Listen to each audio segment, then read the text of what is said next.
Neoril Robini adalah seorang ekonom borjuis yang menarik dan juga ortodok. Dia menjadi tenar karena berhasil memprediksi krisis pada tahun 2008 lalu. Tapi sayangnya, semua pernyataan yang dibuatnya tidak disukai oleh kebanyakan ekonom finansial lainnya. Hal ini dikarenakan mereka tidak mampu memprediksi apapun. Karena tidak suka dengannya, mereka diberi julukan yang tidak begitu sopan, yaitu Dr. Dom. Belum lama ini, Neoril Robini menulis sebuah buku yang berjudul Ancaman Besar, yaitu Mega Threat: The 10 Trends That Imperil Our Future and How to Survive Them. Dan dalam buku ini, dia prediksi resesi Amerika dan dunia yang sangat panjang dan juga buruk. Singkatnya, Robini mengubah bahwa seluruh dunia tengah meluncur dengan mata tertutup menuju krisis hutang yang hancur. Sebenarnya ini semua masuk akal, karena kalau kita perhatikan, pada akhir tahun 2021, hutang global baik hutang publik maupun swasta telah melebihi 350% PDB dunia. Kesimpulannya tidak dapat dihindari. Robini menyimpulkan krisis besar hutang akan meledak entah pada dekade ini atau dekade depan. Sebenarnya, apa faktor yang menjadi acuan Robini sampai-sampai dia mengatakan ini adalah ancaman besar bagi Amerika dan juga dunia? Untuk mengetahui jawabannya, mari kita telusuri bersama. Namun sebelum itu, pastikan Anda sudah klik subscribe pada channel ini, sebab ini adalah langkah awal untuk menambah wawasan Anda.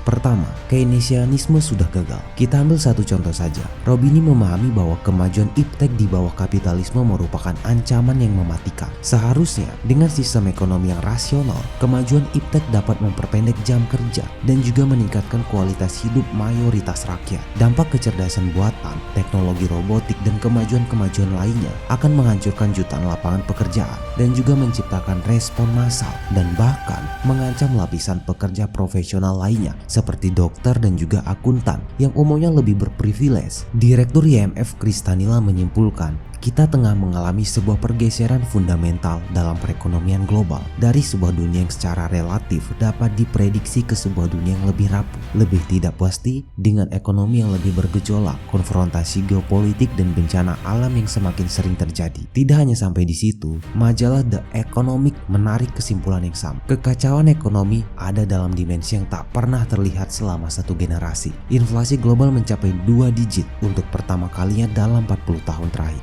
Setelah awalnya lambat dalam merespon, Bank Sentral Amerika sekarang menaikkan suku bunga dengan kecepatan yang tak pernah terlihat sejak 1980-an. Sementara nilai dolar mencapai tingkat tertingginya selama 20 tahun terakhir yang menyebabkan kekacauan di luar Amerika. The Economic menyebutnya sebagai era ekonomi makro baru sedang muncul. Seperti apa bentuknya? Kita tunggu saja. Ada perasaan bahwa tatanan dunia sedang dijungkir balikan. Permainan diputar balik dan stabilitas lama retak oleh perang di Ukraina dan juga kekacauan yang diakibatkannya dalam energi pasar. Pesimisme ini menjadi tema yang terus kita temui. Pada 11 Oktober, Financial Times menerbitkan sebuah artikel dengan judul IMF meramalkan prospek ekonomi global yang sangat menyakitkan. Di dalam artikel tersebut, kita dapat membaca perekonomian dunia tengah memasuki lautan penuh badai dan gejolak finansial dapat meletus. Larry Summers, seorang ekonom Amerika Serikat yang menjabat sebagai Menteri Keuangan Amerika dari tahun 1999 hingga 2000, mencoba menggambarkan kondisi perekonomian dunia. Ia mengatakan, saya dapat mengingat momen-momen ketika perekonomian dunia tengah menghadapi masalah yang sama buruknya atau lebih buruknya. Tetapi saya tidak dapat mengingat momen di mana ada begitu banyak aspek dan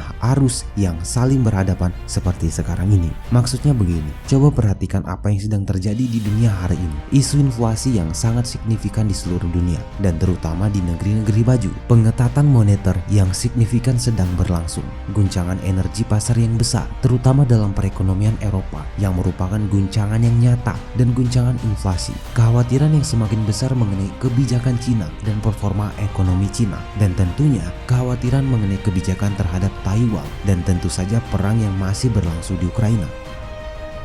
Kedua, kembalinya inflasi. Inflasi yang telah dikemukakan oleh para ekonom sebagai barang antik di masa lalu, kini telah menjadi fitur utama krisis ini. Ini membuatnya berbeda dari krisis tahun 2008. Pada saat itu, fitur utama krisis 2008 adalah hutang. Hutang publik, yaitu hutang pemerintah, hutang rumah tangga, dan juga hutang korporasi. Tetapi inflasi yang rendah dan suku bunga mendekati nol, memungkinkan pemerintah untuk meningkatkan hutang milik publik, menstabilkan sejumlah uang yang sangat besar besar ke dalam perekonomian. Pada kenyataannya, ini adalah kapital fiktif. Sekarang, di atas semua ini, ada inflasi tinggi yang terus meningkat. Belakangan, para ekonom terpaksa mengakui apa yang seharusnya jelas bagi semua orang yang bisa berpikir secara rasional, bahwa kebijakan mencetak uang untuk membiayai utang pemerintah atau kebijakan kuantitatif NC adalah kebijakan yang melekat pada inflasioner. Ini menunjukkan berakhirnya sistem keuangan yang telah terbiasa dengan inflasi rendah dan suku bunga rendah. Sekarang, kaum borjuasi terpaksa menggunakan kebijakan untuk memutarbalikkan semua hal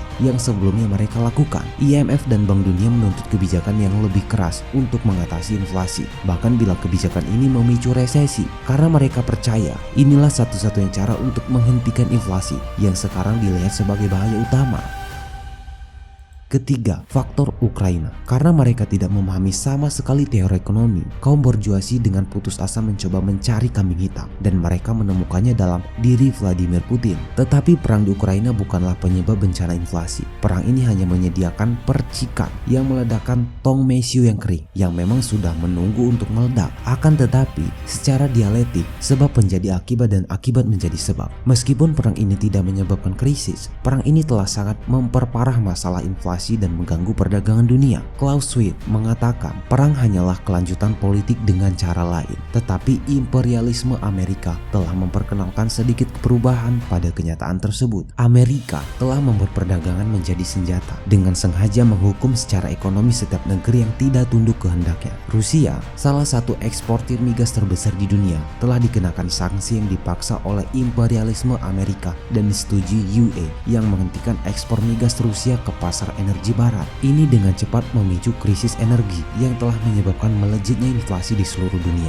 dan juga menyerang Amerika. Tetapi dengan naiknya harga migas, ini sangat menguntungkan bagi negeri-negeri penghasil migas, terutama Rusia. Dengan demikian, menurutnya penghasilan Rusia yang disebabkan sanksi ekonomi telah ditutup oleh kenaikan harga migas di pasar dunia. Vladimir Putin terus membiayai perangnya dengan penghasilan ini. Sementara negeri-negeri barat menghadapi prospek musim dingin yang membeku dengan biaya energi yang melejit dan kemarahan pabrik yang semakin besar. Di sepak bola, inilah yang disebut sebagai gol bunuh diri yang spektakuler.